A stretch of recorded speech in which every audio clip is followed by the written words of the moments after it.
Développer le Bénin par la construction de routes reste un des objectifs phares du gouvernement. Dans le cadre de la réalisation des travaux d'asphaltage de la phase 2 à Cotonou, une opération de libération d'espace a été effectuée sur la rue 12 589 de Fidjousset. À cet effet, le gouvernement a décidé d'accompagner ceux concernés. Une décision appréciée ici par quelques-uns rencontrés. Nous disons merci à Dieu pour la vie du président parce que aménager la ville, c'est une bonne chose. Seulement que c'est un peu difficile parce que déjà que on a les parents, les propriétaires, on a essayé par la grâce de Dieu de construire et puis subitement pour dire qu'on va casser, ça fait un peu mal. Ce que je voulais juste demander au gouvernement, c'est que s'il dit, qu'il essaie de le faire.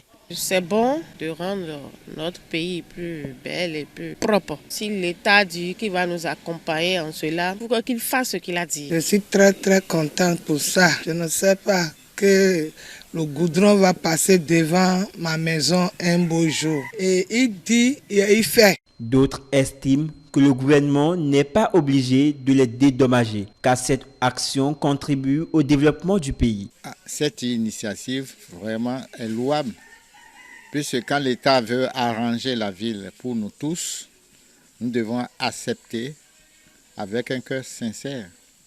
Moi, par exemple, là où je suis ici, je disais, le jour qu'ils vont passer, tout de suite, là, je ne vais pas attendre que c'est ceux-là qui vont casser. Moi-même, je vais tout casser, enlever. Si la ville est propre, ce n'est pas seulement pour le président Talon, c'est pour nous tous. Moi, je ne demande rien pour qui que ce soit.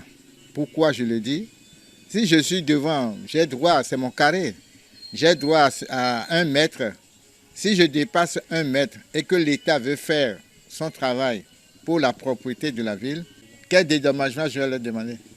Si l'État même voit qu'il faut lui donner quelque chose, il donne. Mais moi, je ne réclame rien. Nous allons partir et nos enfants, nos petits-enfants vont hériter. Si quelqu'un se trouve dans l'emprise de la voie, je crois que la personne n'a pas le droit d'y être.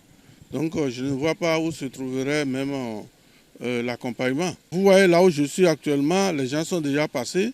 Ils nous ont installé des câbles souterrains. Ils nous ont dit ce qu'il faut faire et nous nous sommes rangés.